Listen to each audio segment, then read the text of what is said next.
नमस्कार दोस्तों, मैं अशोक कुमार पांडे हूं और ये मेरा नया YouTube चैनल अशोक एक्सप्रेस है। दोस्तों, उत्तर प्रदेश के मुख्यमंत्री योगी आदित्यनाथ के खिलाफ बगावत शुरू हो गई है। यकीन मानिए कि उनकी अपनी पार्टी के नेताओं के जरिए ऐसी बगावत शुरू हुई है। आगे इस रिपोर्ट में आपको पता चलेगा कि कैसे मुसलमानों पर अत्याचार, जुल्म और बुलडोजर चलवाने वाले मुख्यमंत्री को गोदी मीडिया सबसे खास मुख्यमंत्री का खिताब देता है। दोस्तों, आगे बढ़ने से पहले इस चैनल को अपना प्यार जरूर दें। इस बिकाऊ मीडिया में सच्चाई आप तक पहुंचानी है, इसलिए इस चैनल को जरूर सब्सक्राइब करें और बेल आइकन भी दबाएं। लेकिन दोस्तों, इसी खास मुख्यमंत्री की पार्टी के अंदर कैसे मुसलमानों पर हो रहे जुल्म और उनके खिलाफ की जा रही कार्रवाई को लेकर भारतीय जनता पार्टी बीजेपी के एक नेता ने मोदी और शाह को इस्तीफे की धमकी दे दी है और कहा है कि जिस तरह की कार्रवाई उत्तर प्रदेश में हो रही है उसे देखकर साफ लगता है कि योगी आदित्यनाथ मुसलमानों से इस तरह नफरत करते हैं, कैसे हिंदू मुस्लिम राजनीति करते हैं, जिसकी वजह से वे भड़कते हुए मुसलमानों का साथ देते हुए इस्तीफे की धमकी दे दी है।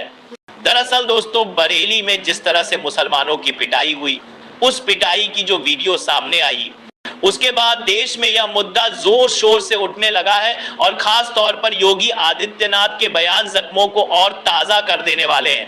ऐसा लगता है कि योगी आदित्यनाथ केवल एक धर्म के मुख्यमंत्री हैं, बाकी धर्मों से उनका कोई मतलब नहीं। धर्म के मुख्यमंत्री हैं, दोनों के बीच एक धर्म का लाभ करने वाले हैं, कोई सरोकार नहीं। तभी तो वे ऐसी भाषा का इस्तेमाल कर रहे थे कि और पिटोगे और कुटोगे, जैसे बरेली में पीटे गए थे और भी पिटोगे। इस तरह के शब्द योगी बाबा के जरिए इस्तेमाल किए गए।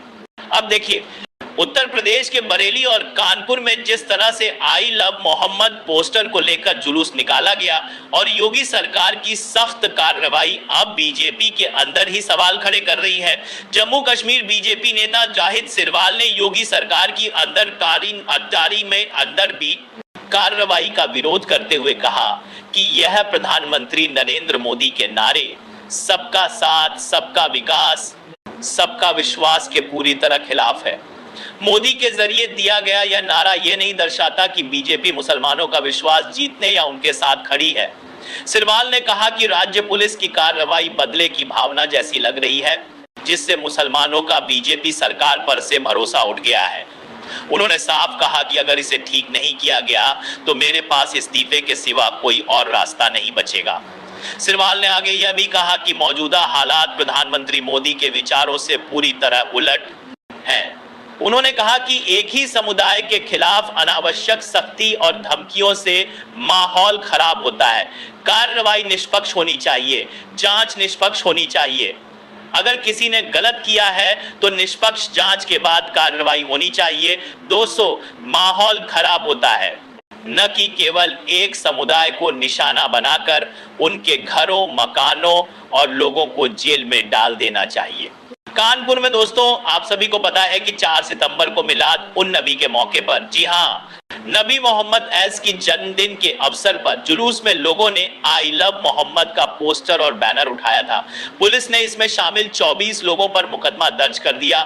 इसी दौरान बरेली में भी लोगों ने आई लव मोहम्मद का पोस्टर, ऐस के लोगों ने आई लव मोहम्मद का पोस्टर और बैनर उठाया था। 10 के दूसरे डॉक्टर एक दम याद करेंगे इस भी काम करने और 20 के लिए आई लव मोहम्मद का पोस्टर उठाकर प्रदर्शन किया।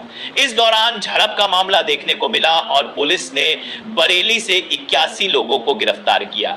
इसके बाद मुख्यमंत्री योगी आदित्यनाथ ने सख्त रुख अपनाते हुए कहा कि कोई मौलाना किसी गलतफहमी में न रहे, उस पर भी सख्त कार्रवाई होगी। योगी ने यहां तक कहा कि मौलाना शायद भूल गया है कि राज्य में किसकी सरकार है। यह बयान सीधे तौर पर मौलाना तौकीर रजा की ओर इशारा कर रहा था कि योगी आदित्यनाथ किस तरह की बात कर रहे थे और किस तरह की भाषा एक मौलवी या पास मौलाना के लिए इस्तेमाल की जा रही थी।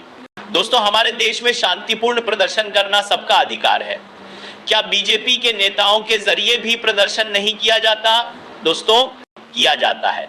ऐसी हजारों वीडियो सोशल मीडिया पर मौजूद हैं। आप जाकर सर्च करें कि कैसे हंगामा करने वाली वीडियो सामने आई हैं, लेकिन तब उनकी कमर या हाथ पैर नहीं तोड़े जाते। तब योगी आदित्यनाथ ये नहीं कहते कि भाई बीजेपी में रहकर तुम इस तरह प्रदर्शन करोगे तो तुम्हें भी तोड़ा जाएगा।